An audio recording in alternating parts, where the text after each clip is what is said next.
Well, gamers, doing one more video for tonight. As I said in my previous video of Kingdom Hearts Chain of Memories, I'm reviewing the Rebirth story of the game. Now, in this game, we actually play as a different character, as I said. I didn't tell you who it was, but this character is important to the story now. Now, someone I was planning to mention last time, since I mentioned my first Kingdom Hearts review, about the RPG system, I have some RPG elements in it, but it's more of a platformer. Can be an action platformer, yeah? My Final Fantasy is always an RPG. But Chain of Memories is going more the RPG route. Sort of. And it takes some elements of RPG. Uses a special type of battle system. Yeah. Anyway. This is sort of an interesting story. It takes place during the events. This story takes place during the events of Sora's story. Because this story is focused on Sora's friend, Riku. Which I find was one of the best ideas ever. Focusing on the character didn't get much screen time in the original game. But he was just looking in the background, being misled by darkness. And this gives him character development about that. I hope his darkness is the entire theme of the game, the story.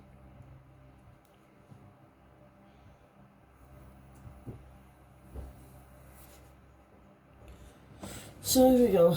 The story picks up. The story takes place sometime as I said, it takes place during the events of the Sora story. Riku was floating in some type of space. Where's that? Doesn't know where he is, but he does remember what happened last time.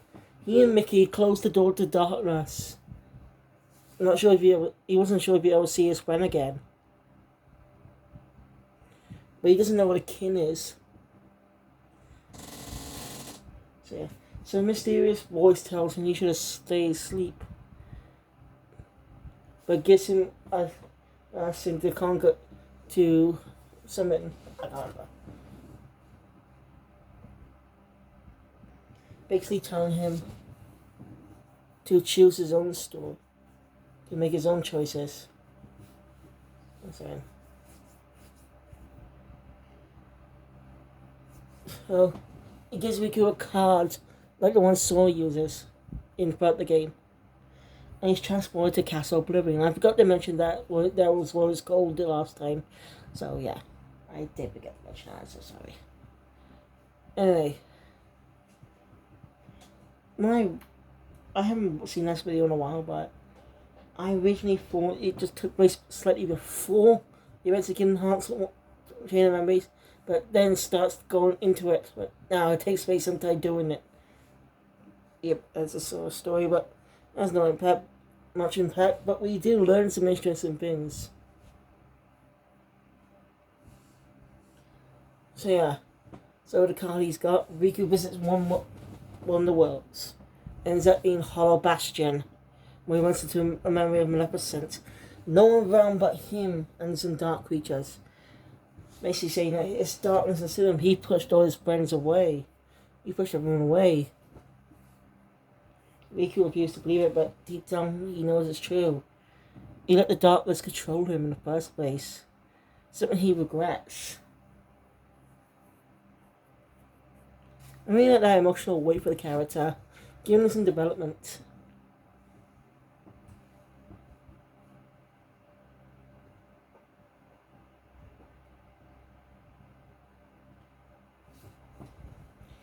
Meanwhile, we're introduced to two new characters. We're also part of this mysterious organization. Zaxian and Lexius. Now last time I said there were 7 empty seats if you count Axel, but I was wrong. As I thought there were 3 characters in the story, but I was wrong. Vexen actually does appear. This is a role he slightly appeared in the story. You know what I mean? Zexion felt a presence that's so similar to their masters, but not. So yeah, Rico bows to Maleficent, and Kong naturally hear that all the worlds he's gonna visit have no one in it. Which can be boring, but it makes sense in the story-wise. In the story context. Because he didn't interact with anyone unlike Sora. The world Sora visited, he had a lot of interactions with some people, made new friends. Which I find really good. Interesting parallel between the two. Why Riku holds his weapon? That's kind of weird. Well, Sora uses both hands in this position. Which is typical swordsman position. Anyway, later, Zexion figured out it was Riku there.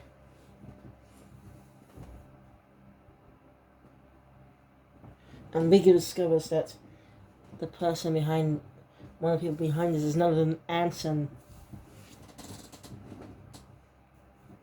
So yeah, as with darkness, and we end up battling. Where we introduce some new mechanics to this part of the story. Riku has the duel system, where you must pit your cards against your opponent's cards. Randomly, if you must do 7, then you can do a really unique strike. And also, unlike Sora, who has to hold his chest for depends on how many times it is to summon cards. Riku just gets cards immediately when you just press it. No numbers, just instant. So yeah.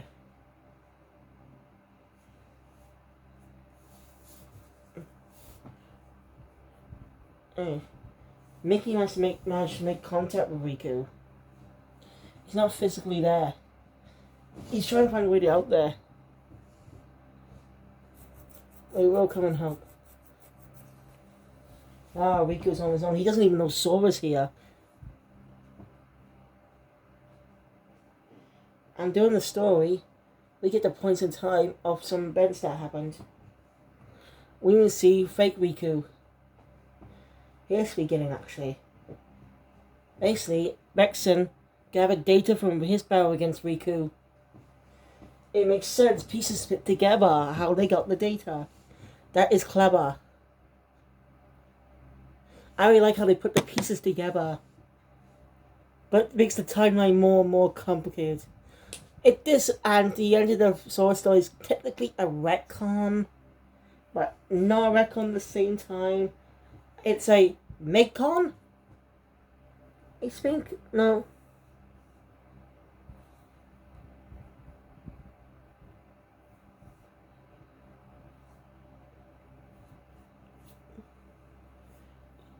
It's a tiny retcon in a way. That's complicated.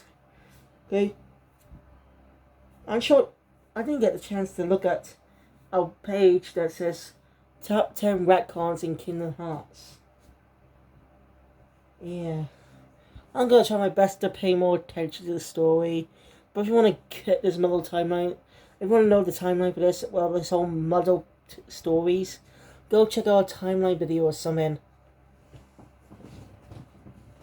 So anyway, Zexion and Laxians feel that Vexen has been defeated. So yeah, Riku ends up bowing his clone. And we learn the way he acted before is different to how we see him later.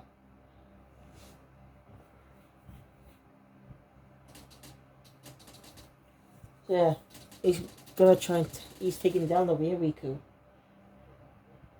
But Cousin Narune, he's planting them memories of her being planted inside him, making him think he's the real Riku. So yeah, you can tell Narune doesn't really want to do this. She's not a bad guy. And as she says, she's just Kairi's shadow. I didn't point it out, but I didn't think of it back then. After all, a lot of characters look so similar with their eyes. A lot of, normal characters is. Normal humans, anime humans, we more specific, not Disney humans.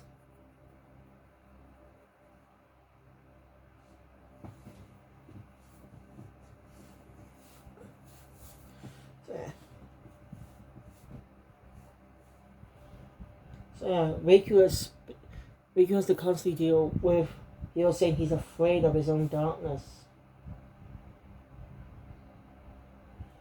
And midway through the game, after Larxine's been defeated, Larxine and Vexen has been defeated, Riku ends up battling Nexius, sort of winning the battle, but gets knocked out. Ended up slightly giving him the darkness and beats him. So there's two people left, Axel and Zexion.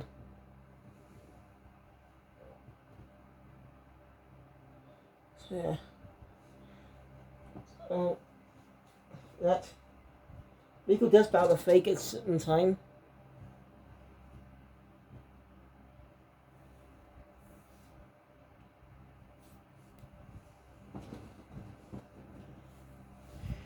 Anyway, Zexion tries to manipulate Riku with his darkness, so that since he has darkness, then people don't see him the way even Sora probably defeat him. And he uses illusion of Sora, but thanks to Riku not giving up, thanks to commentary words by Namine, he beats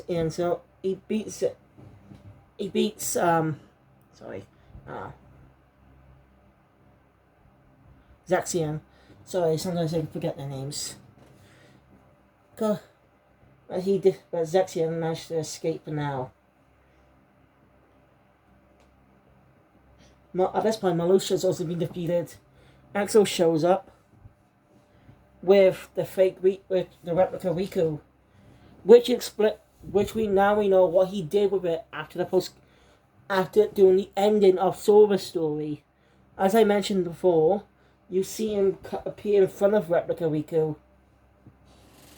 Repliku. I'm just gonna nickname him Repliku because it's replica Riku for short. And basically kills Zexion, trying to become more powerful.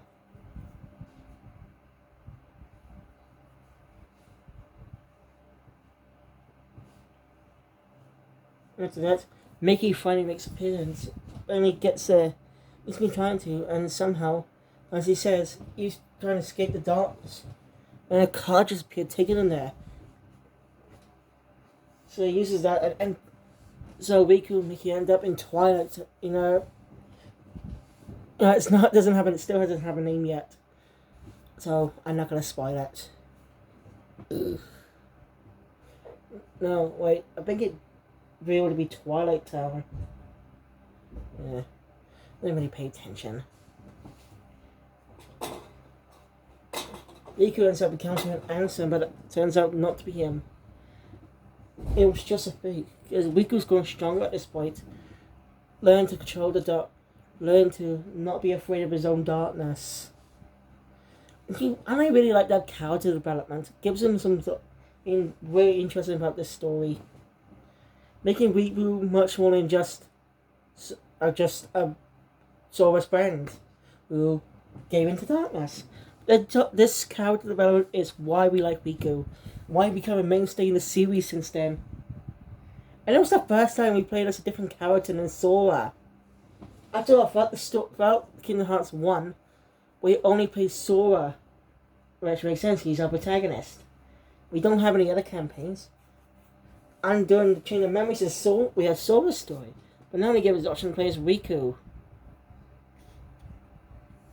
And Riku will appear in the sequel. It was teased at the end of Kingdom Hearts 1 with a special little CG cutscene battle between a mysterious blindfolded man with long white hair and another hooded figure who has two Keyblades. They both have Keyblades, by the way. Yeah, you could probably guess that might be Riku, but what led to that? Well, that's the whole point. It sets up Kingdom Hearts 2, and we actually see that battle hold. That spin-off title. So, anyway.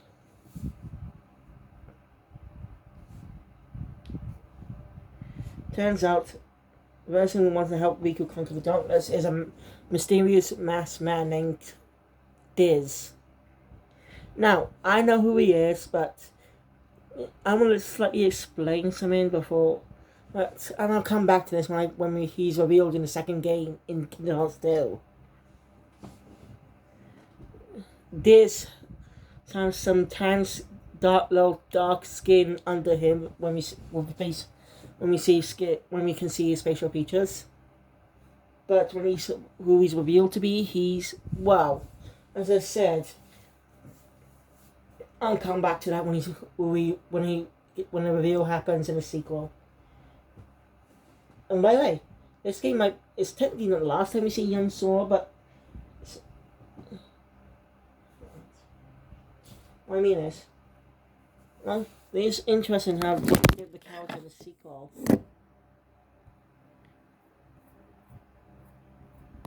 Anyway, Des tells Riku to find Naminé.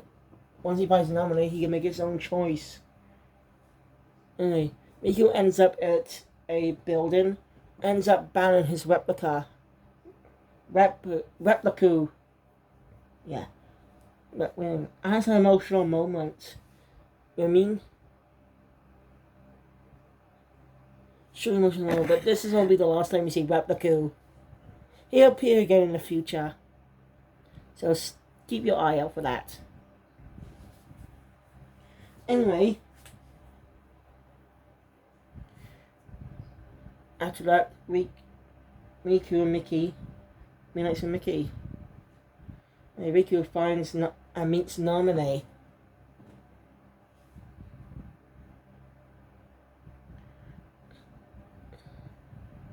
Then he sees Sora sleeping in that pod, and he wants to know, out to Naminé, what did he do? But Naminé quickly calms him down, saying, make sure there's no misunderstanding. He's just asleep to put back the memories, as you remember the last time.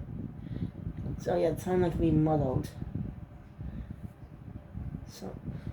So yeah. And since Sora has a choice, Riku also has a choice, but his choices are different. Basically, Ansem's still inside Riku.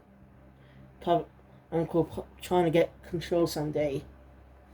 We can have the choice of seeing his heart and forget everything about the darkness. Most likely not remember everything since the island before the darkness invaded. Most likely before then. I also read a bit of the manga, by the way. It's read from left to right instead of right to left. I don't know why they changed it to make it more Western, but it's a manga that they want to do it left to right, just make it a fucking comic, not a manga. You know. Yeah, I'll check this in the original of the manga, by the way.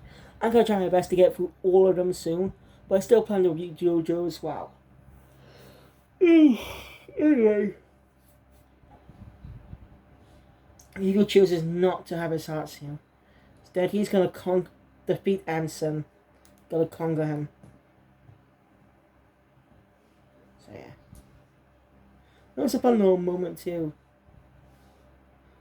About how we know Sora well. See, I really like these two characters. And you think Kairi could handle herself, but well, she couldn't do much. But she grew as a character about her appearances. Now note that actually it's not mentioned in Sora's story or Riku's story, but we find out we do get information about the part though in Kingdom Hearts 2, because this game leads into that.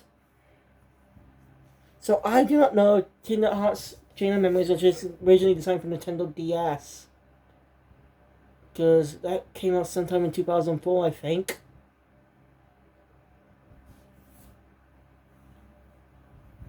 So anyway, Mickey seems to not sure about this because he seems to know him, but he doesn't know exactly why.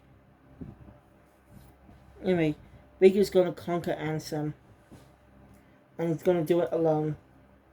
He ends up battling Ansem and winning. But Ansem says about this, saying that he'll be back, that he'll awaken inside Riku someday. He's still in there. Mickey comes in and saves Riku at the last moments. And here, Mickey and Riku having a heart-to-heart. Mickey had a different opinion about the darkness initially, but after spending time with Riku, he changed his mind. And he likes to be good pals with Riku. Stay on this journey together. So now Riku gets to call him Mickey instead of Your Majesty. I really like this idea too. It's a parallel because don't forget, ever since the three appeared in their first cartoon together, they've been a trio ever since. But I like how the games mixes it up. We still got an upcoming Disney game with Mickey and friends, but having Donald and Goofy being friends with Sora, whose outfit is technically outfit color is definitely inspired by Mickey, but not definitely the opposite in a way. Now Mickey and Riku are friends. I like this idea, and this is the been made throughout the entire series. No, Ansem gave Riku a coat. Some worn by the organization members to keep them off their tail. It's to keep them outside the darkness as well. That's interesting fact. So yeah, Riku could choose the path of light or the path of darkness, but Riku decides to go to a straight path. He calls it the path to dawn, and that's where the game ends. We're small, and in the end, we see some more scenes. We get more expanded on the scene with that mysterious young blonde-haired boy. But we also see Axel with him sitting on the clock tower eating those lollies.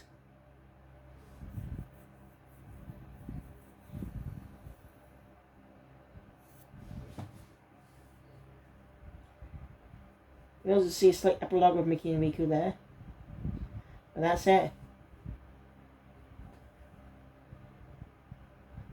Who is this mysterious organization?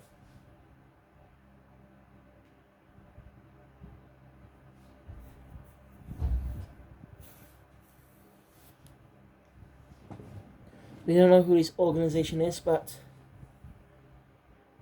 we'll find out soon now. There's a small post-credit scene where we see that same boy again. With those kids that were him earlier. And when he turns Rios' face, he looks just like Sora. Setting up the events of the next game. There's also some, under the credits, a small scene of Riku appearing by nominating this and Sora's still in the pod. We don't see his face, but I assume he looks slightly different. But I'll expand more about that, because we couldn't see so much of Sora. But I'll get more out of Yuki has to. And, well, that's where Chain of Memories' story ends. So, yeah, I'm glad. I just hope you still continue on my journey to review everything Kingdom Hearts, going the upcoming Kingdom Hearts 4. So we can get for the story so far. So if you guys watching me enjoy my content, please hit the like button. Once more, hit the subscribe button and click that notification bell. Just be up to date all rules that comes out in the future. I plan to keep doing my Uncharted reviews soon as well after I'm done with Kingdom Hearts. Oof, it's gonna be a while, but I'm gonna try my best to do that. But until then, thank you guys. I'll see you all next time. Sayonara.